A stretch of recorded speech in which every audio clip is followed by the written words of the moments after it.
Olá, estudantes. Eu sou o professor César Mangolin, da disciplina de Metodologia e Prática do Ensino de Filosofia, e o meu gatinho resolveu subir no meu colo aqui agora, mas tá bom. Muito bem. Vocês estão aí já cumprindo a TD1. Hoje é dia 21, né? Amanhã, a partir do dia 22, se abre também a segunda atividade, que é a TD2, que é uma atividade dissertativa, né? No nosso fórum, eu peço ali uma reflexão de vocês sobre o papel possível da filosofia dentro da escola, né? Então, pensando na educação formal e numa educação cada vez mais voltada para essa noção do mercado de trabalho, né? Enfim, uma associação direta que se estabelece, né, entre a certificação escolar e a possibilidade de empregabilidade, né, de carreira profissional e etc.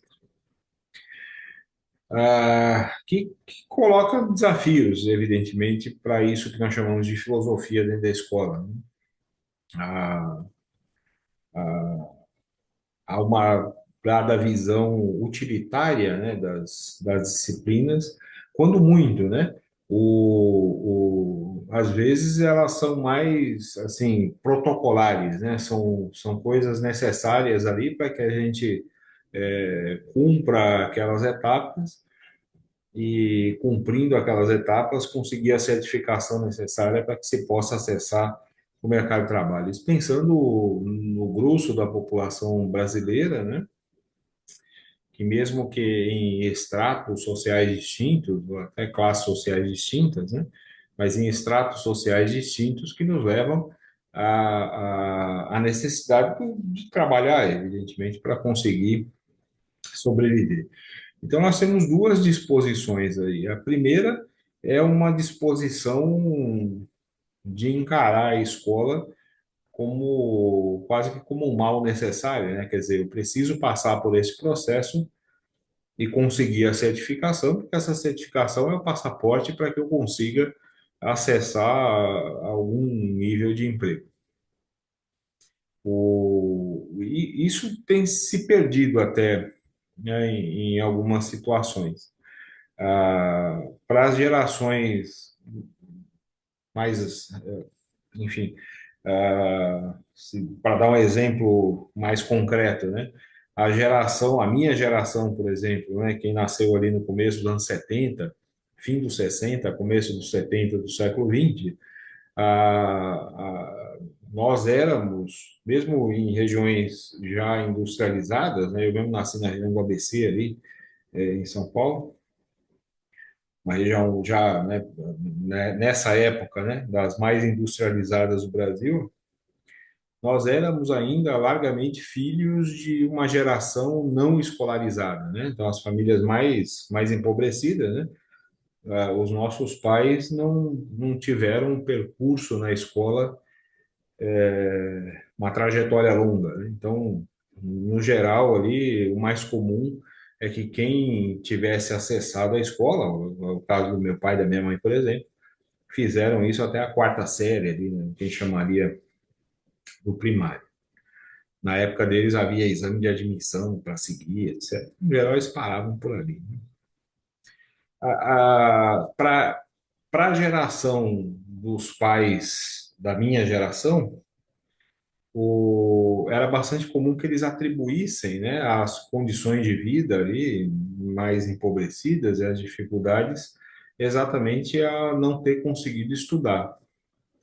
Houve uma dada vinculação dessa ideia, né? Olha, quem estudou bastante tem uma vida melhor, quem não estudou tem uma vida pior. Portanto, na cabeça de boa parte dessa geração, garantir aos filhos, né, o acesso à escola significava garantir a eles uma vida um tanto melhor. Que não estava tão errado, né? De fato, o fato de acessar a escolarização, né, uma escolarização mais longa, garantiu, né, realmente o acesso a condições aí de empregabilidade que tornaram a vida dos filhos dessa geração um pouco melhor do que a deles mesmos. Isso tem se perdido um pouco, né? Essa ideia, né, de, olha, quem mandou não estudar, né? Isso no senso comum se traduzia assim, você tá desempregado, tá pobre, tá com emprego ruim, quem mandou não estudar? Isso funcionou até um certo ponto, né? Ali nos anos 90 isso começa a mudar de figura. Tanto que a minha geração, e quem nasceu, né, em condições mais empobrecidas ali da minha geração, o acesso ao ensino superior, por exemplo, nem passava pela cabeça. Ali, de novo, né, quem cresceu ali em São Bernardo, para a gente a coisa mais incrível que podia acontecer era conseguir uma vaga no Senai, né, para ser metalúrgico qualificado, ou na escola técnica estadual, né, nas ETEs, chamavam na época, agora são as ETECs, né? Onde se conseguia também fazer um curso profissionalizante, né? Uma boa parte parava ali no que a gente chamava de ginásio, né? Na oitava série, né? E ia trabalhar. O... Metade disso, ou menos que a metade, fazia o que a gente chamava de colegial, que é o ensino médio hoje, e não havia essa ideia de faculdade. Então, isso vai aparecer nos anos 90, né? Que há uma, um aumento, né? Uma abertura no horizonte ali, né, dessa possibilidade, e depois, já na primeira década ali dos anos 2000, que há de fato uma popularização, né, do acesso à universidade. O fato é que ocorre um fenômeno social, e a sociologia da educação estuda isso, que é o da sobrecertificação, né, que acontece. Na medida em que mais pessoas acessam trajetórias longas, né, da educação, e possuem certificação do ensino superior e de cursos técnicos, etc., a, as empresas também vão elevando os níveis de exigência de escolarização. Então, a sobrecertificação, quer dizer, o aumento, né, de uma população com certificado escolar, não é necessariamente sobre qualificação, né, porque qualidade é outra questão, mas a sobrecertificação ela gera um fenômeno curioso, né, que é a elevação das exigências de escolaridade para ocupar cargos que até então eram exigidos ali só o ginásio, alguma coisa desse tipo. Um exemplo prático disso, né? Ali na segunda metade dos anos 80, para alguém ser caixa de um banco, se você tivesse o ginásio completo, quer dizer, até a oitava série, isso bastava, né? Hoje em dia, os bancos podem exigir, né, para que seja a caixa do banco, que se tenha um ensino superior completo já em alguma área da gestão, enfim, e vai aparecer muita gente lá, com um diploma na mão, e ainda que não conseguiu arrumar um emprego, enfim, né, formal. Por quê? Porque tem muita gente com diploma nessa área, enfim, né? Então, eles podem fazer esse tipo de exigência. E até historicamente, se vocês pegarem o poder aquisitivo dos salários, algumas profissões que naquela época, né, possuíam um poder aquisitivo um pouco ainda mais elevado e que se perdeu ao longo do tempo, né? Então, gente com mais certificação escolar recebendo menos para ocupar a mesma função que naquele momento ali se exigia só o ginásio. Enfim.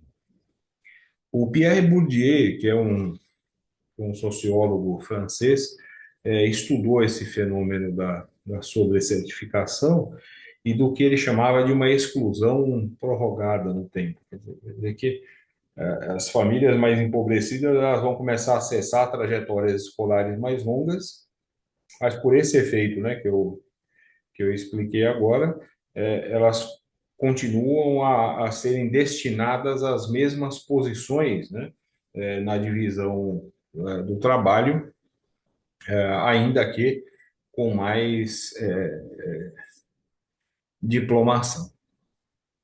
Então, se eles eram excluídos antes, logo ali no primário, né, ali no primário já se fazia ali, né, aquela massa que vai ocupar as posições mais mal remuneradas aí da divisão social do trabalho, agora elas avançam um tanto, né,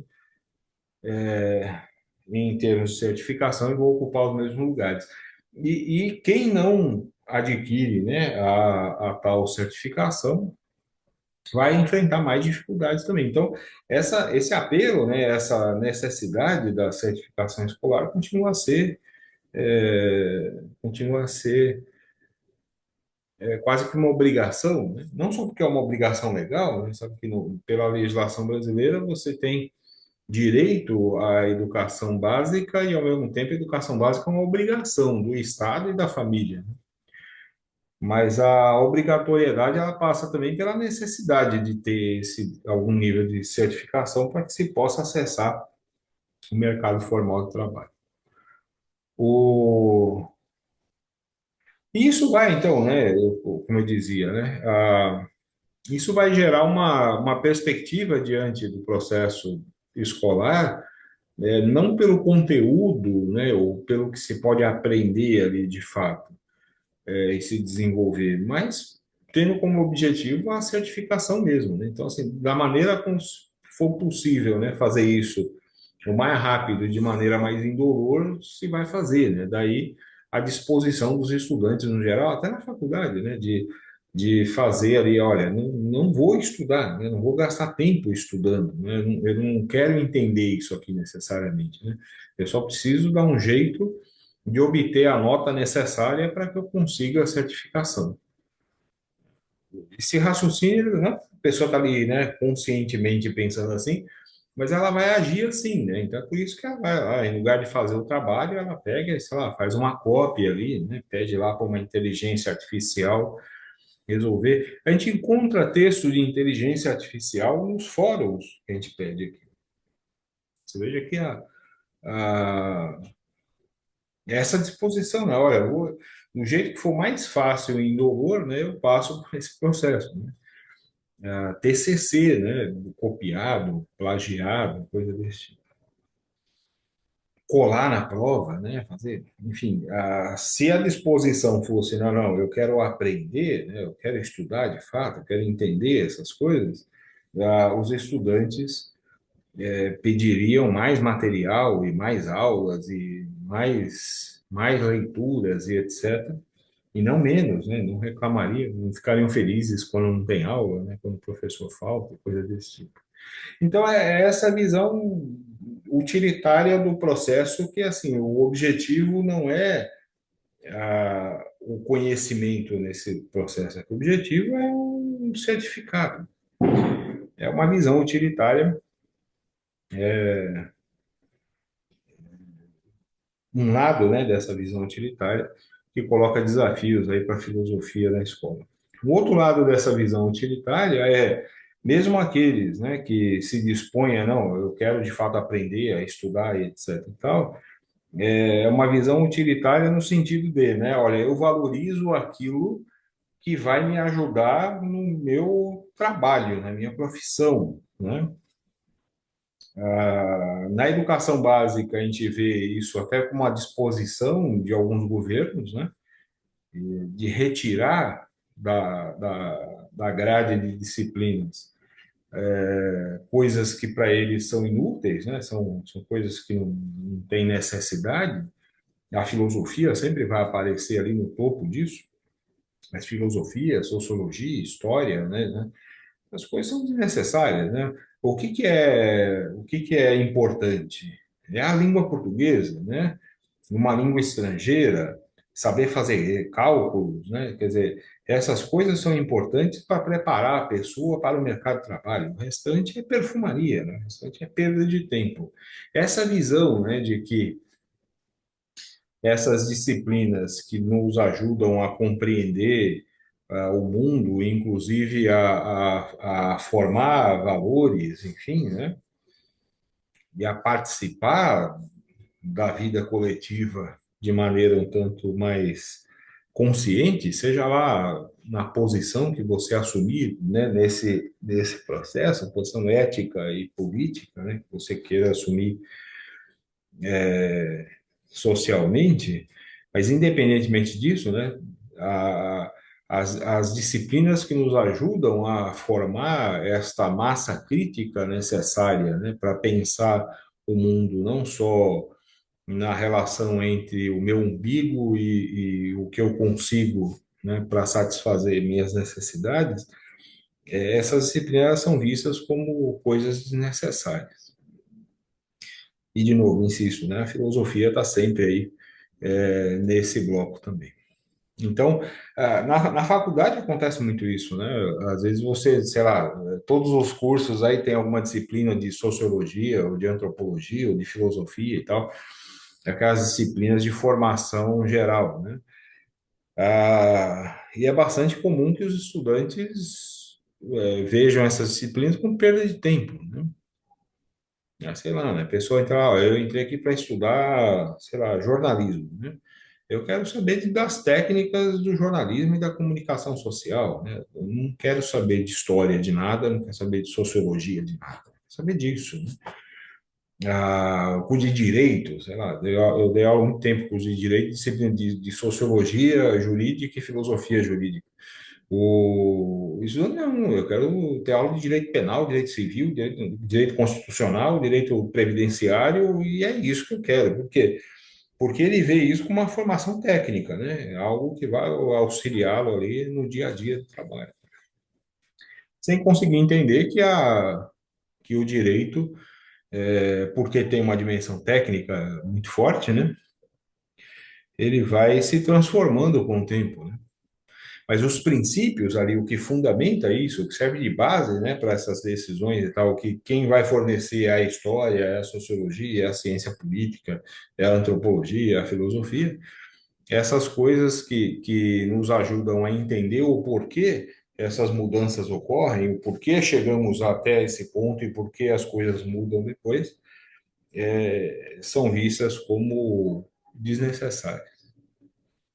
Então, é um grande desafio, né, de pensar o papel da filosofia na escola do nosso tempo. E, por fim, né, esses nossos encontros ao vivo sempre eles são interessantes para que a gente faça reflexões a partir, claro, do nosso material, da nossa disciplina, mas não dizer de novo, né, o que já aparece nas aulas ali no material escrito. Mas, por fim, né, o terceiro aspecto aí que eu gostaria de chamar a atenção para a reflexão de vocês é a própria filosofia, né? Que também é algo que ganhou, né, de, isso não é recente, né, mas enfim, de algumas décadas para cá,